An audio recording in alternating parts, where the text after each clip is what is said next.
Você sabe o que um diabético pode comer?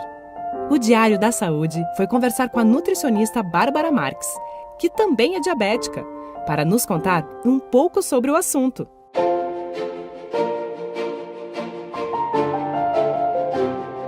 Olá, sou Bárbara Marques, nutricionista infantil. Fazem 6 anos que eu exerço essa profissão. Também diabética tipo 1 desde os 12 anos de idade. O que é diabetes? O diabetes, ela é um distúrbio metabólico, né? Um distúrbio metabólico caracterizado pela hiperglicemia. E essa hiperglicemia é devido ao má funcionamento da insulina ou a diminuição nessa produção de insulina e também na perda da função do pâncreas, ou seja, o pâncreas parou de produzir aquela insulina. Quais os tipos existentes? Os tipos existentes de diabetes, né, é o diabetes tipo 1, tipo 2, gestacional e também tem outros tipos de diabetes. O diabetes tipo 1 é aquele diabetes que é dado mais na infância, né, na fase de criança e adolescência. O diabetes tipo 2 é a partir dos 40 anos de idade. Claro, isso não é uma regra. Hoje, com a transição nutricional, nós temos crianças com diabetes tipo 2, adolescentes com diabetes tipo 2. E tem o DM gestacional, que é o diabetes gestacional, que é quando uma mulher engravida e a partir do momento dessa gravidez ela pode desenvolver um diabetes. E é diferente do diabetes tipo 1, que já é diabético e engravida, né? Então, o diabetes gestacional ele é muito específico. A mulher engravidou, teve o diabetes no período da gestação. Por medicações, né? A pessoa tomou várias medicações que agrediu o pâncreas e a pessoa ficou diabética, ou por infecções, um vírus, uma bactéria atingiu esse pâncreas e parou de produzir insulina, as endocrinopatias, as pancreatites, enfim, são vários outros tipos de diabetes, diabetes neonatal. E assim, quais são os sintomas do diabetes, né? O diabetes tipo 1, ele é muito característico. Ele começa com a criança ou adolescente, né, com polifagia, que é o excesso de fome, a poliúria, que é o excesso de micção, né? Ele vai urinar muito, polidipsia, que é o excesso de sede, e um emagrecimento em excesso, né? Por quê? Porque o corpo ele começa a utilizar dessa gordura, né? O organismo começa a utilizar da gordura do corpo da criança ou do adolescente para a produção de energia, já que ele não tem a insulina para jogar essa glicose dentro da célula. O diabetes tipo 2, ele já vem, a pessoa já vem com uma certa resistência à insulina, né? Por algum tempo a pessoa já vem com uma certa resistência à insulina. Às vezes a pessoa tem sinais de acantose, né? Que são essas manchas escuras no pescoço. Então, a partir dos 40 anos, e pode ser antes também, a pessoa começa a ter uma resistência à insulina, uma diminuição nessa produção da insulina. E aí ela é diferente dos sintomas do diabetes tipo 1. O diabetes tipo 1 geralmente ela é abrupta, ela acontece de uma vez, e o diabetes tipo 2 não. O diabético tipo 2 ele pode começar a emagrecer, pode começar a ter um excesso de micção, um excesso de fome, mas é bem diferente do diabetes tipo 1. E o diabetes gestacional realmente é quando a mulher está grávida, né, e tem essa alteração na glicemia. Quando o médico já identifica essa alteração na glicemia, né, através dos exames, ele já faz a conduta, né, já estabelece uma conduta para o diabetes gestacional. A diabetes tem cura? E quais os possíveis tratamentos? O diabetes ele não tem cura, né? Por enquanto não existe a cura para o diabetes. O que nós temos são os tratamentos, né? O tratamento, eu falo muito que são 3 pilares do tratamento do diabetes, que é o quê? É a alimentação, a medicação e a atividade física. Sem nenhum desses 3, o paciente realmente ele não consegue viver bem, né? Porque um vai depender do outro. Então, no diabetes tipo 1, nós temos o tratamento com a insulina, né? Hoje o padrão ouro de tratamento para o diabetes tipo 1 é a bomba de insulina, que é um equipamento que você conecta ao corpo através de uma cânula e ele fica injetando devagarinho a quantidade de insulina. Mas isso você tem que alimentar essa bomba com os dados, né, da glicemia, do que você vai comer, da quantidade de carboidrato, mas é um padrão ouro. Ela estabelece um melhor controle no diabetes. Nós temos também as insulinas, as canetas de insulinas, certo? Que os pacientes podem usar também. O tratamento hoje é muito avançado em relação à medicação.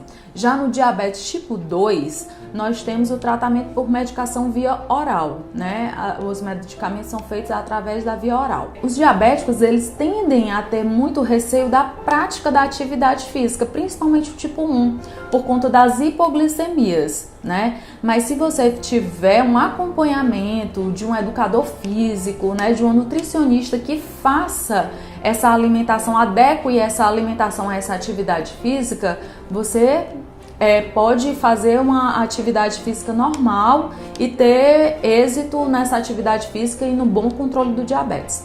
Diabetes tipo 2 também, a atividade física, ela vai melhorar tudo, vai melhorar uma resistência à insulina, já que eles têm essa resistência à insulina, a atividade física ela vai melhorar essa resistência e essa ação da insulina. E a alimentação, né? A alimentação, eu costumo dizer que é a base de tudo. Por quê? A partir do momento que você se alimenta bem, a sua qualidade de vida em qualquer ramo, independente de doença, né? Você tendo uma boa alimentação, você vai ter sucesso, né, em qualquer tratamento. Quais os alimentos mais indicados para cada tipo de diabetes? Não existe um alimento específico para o diabético, né? Anos atrás, se preconizava o quê? A retirada total do açúcar, da sacarose.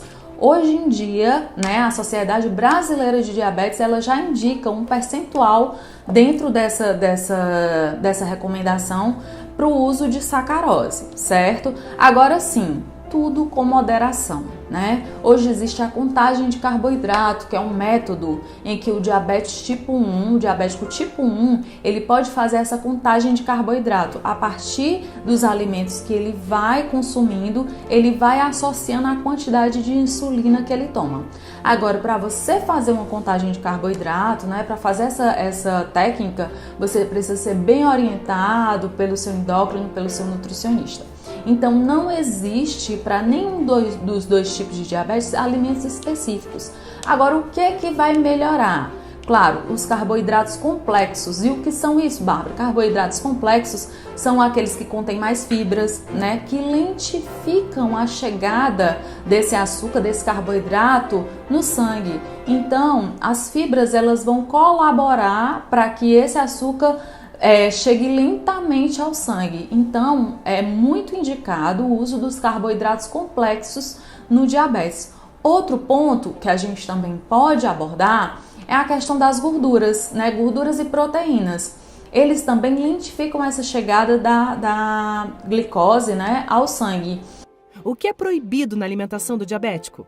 E não existe proibição, existe moderação. Agora, claro que o consumo da sacarose não deve ser estimulado. Por exemplo, bebidas adoçadas com o açúcar. Não é interessante fazer o uso do adoçante, né? Principalmente porque as bebidas, elas têm uma absorção mais rápida do que os alimentos, que tem toda uma digestão. Então, eu indico sempre, se você for fazer o uso de bebidas, faça o uso de bebidas com adoçantes e não com a sacarose, né? Agora, os alimentos podem sim ser consumidos, né? Agora, claro, escolhendo o tipo de carboidrato que você vai consumir. De quanto em quanto tempo o diabético precisa se alimentar? É interessante que o diabético ele faça realmente uma alimentação regrada com horários específicos, né? É interessante que faça realmente o consumo de alimentos de 3 em 3 horas, sempre tá consumindo alimentos com carboidratos complexos. Antes das práticas de atividades, fazer uma refeição mais reforçada para evitar as hipoglicemias durante o exercício. O que acontece quando o diabético não se alimenta bem ou deixa de comer? São várias as complicações que o diabético pode ter se ele não tiver uma vida regrada, né, compensada, esse diabetes não tiver compensado. retinopatia, nefropatia, perda de visão, perda da função renal, problemas cardíacos, neuropatia diabética. O importante é que qualquer sintoma que você tenha, que você associe a essa possibilidade de ter o diabetes, você procure o seu médico, né? Seja do plano de saúde, seja um médico do serviço público ou particular. E aí o médico ele vai conduzir, né, através de exames, vai fazer esses exames laboratoriais para averiguar se realmente existe um diabetes ou não. Mas qualquer um desses sintomas citados, você deve procurar o médico, principalmente nas crianças, né, que é um diabetes tipo 1, ele é mais abrupto, esses sintomas são mais visíveis. Então procure o médico, procure o seu plano de saúde e faça realmente essa investigação. Porque o diabetes, como qualquer doença, quando diagnosticado precocemente, você vai ter um melhor prognóstico, certo? E o nutricionista, ele vai orientar a respeito da alimentação. A partir do momento que o seu médico descobrir, né, se existe realmente um diabetes, ele vai encaminhar para o nutricionista e ele vai tratar da melhor conduta nutricional para o paciente. Diário da Saúde. Em dia com a sua saúde.